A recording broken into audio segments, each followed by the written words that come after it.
नाज़रीन, मेरापुर में सफ़ाई अमले जी कम छॾ हड़ताल बदस्तूर जारी आहे। मुलाज़िमनि जी हड़ताल सबबि शहर गंदगीअ जो ॾेख ॾियणु लॻो। नालियुनि जो पाणी रोडनि ते निकिरी आयो आहे, गंदगी जा ढेर लॻी विया आहिनि। उन मौक़े ते शहरनि कोशिश डिजिटल सां ॻाल्हाईंदे पंहिंजा वीचार कुझु हिन रीति वंडिया।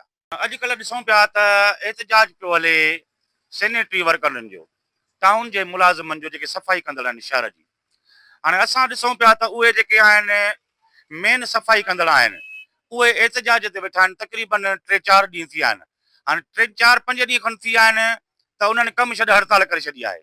हाणे मेरापुर जो सत्यानाश थींदो पियो वञे। हाणे हिते सिंधी माना उन चवणीअ मुताबिक़ त विड़नि साण ऐं लताड़ जन बूढ़ा विड़नि ही पान पिता ऐं सत्यानाश असांजे शहर मेरापुर जो पियो थिए। हाणे तव्हां घिटियूं ॾिसो, तक़रीबन उहो पाणी निकिरी आयो आहे, को नाला खुली विया आहिनि, अवाम बेज़ार लॻो पियो आहे। हाणे असां इहो रिक्वेस्ट था कयूं टाउन ऑफिसरनि खां, टाउन इंतिज़ामिया खां, त ही नंढिड़ो मसइलो आहे। ही जेके तव्हांजा मुलाज़िम आहिनि, तव्हांजा ई मुलाज़िम आहिनि, जेके तव्हां पघार उन्हनि खे ॾियो था, त उन्हनि खे उथारे को उन्हनि जो मसइलो हल कयो, शहर जो भलो कयो। त असां चवंदा शहर जो भलो थिए मेरापुर जो, पर उहो जेको असांखे नज़र न पियो अचे। हेॾी बजट हूंदे बि शहर में कम न पिया थियनि। कहिड़ा कम थिया आहिनि? असां त कोन था ॾिसूं, 30 साल थी विया आहिनि त असांखे मेरापुर में को बि कमु अहिड़ो नज़र न पियो अचे।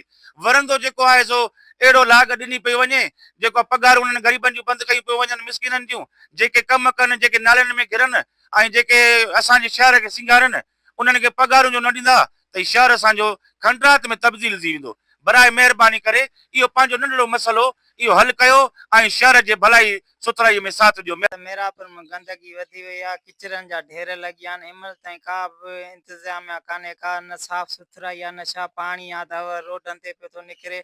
उन खां पोइ मच्छर मक्खियुनि जो जेको आहे सो इंतिज़ामिया घणो आहे। इन खां असांजे ॿारनि खे हिते बीमारियूं वधी वियूं आहिनि। उन खां पोइ इहो ई आहे त असांजो त स्प्रे असांखे मेरापुर में स्प्रे कराई वञे, साफ़ सुथरे माहौल रखियो वञे, त जेकॾहिं को बि माण्हू ज़िंदगी सुठे माहौल सां ज़िंदगी गुज़ारे सघे। जंहिं इहा ई बराए महिरबानी अर्ज़ु था रखूं त बराए महिरबानी भंगियुनि खे जेको आहे सो पाबंद कयो वञे। नाज़रीन, शहरनि आला अख़्तारनि खां मुतालबो कयो आहे त फिलफोर सफ़ाई अमले जा जाइज़ मुतालबा हल करे सफ़ाई निज़ाम दुरुस्त कयो वञे। कैमरामैन शिवम कुमार सां गॾु आफ़ताब चाचड़, कोशिश डिजिटल, मेरापुर।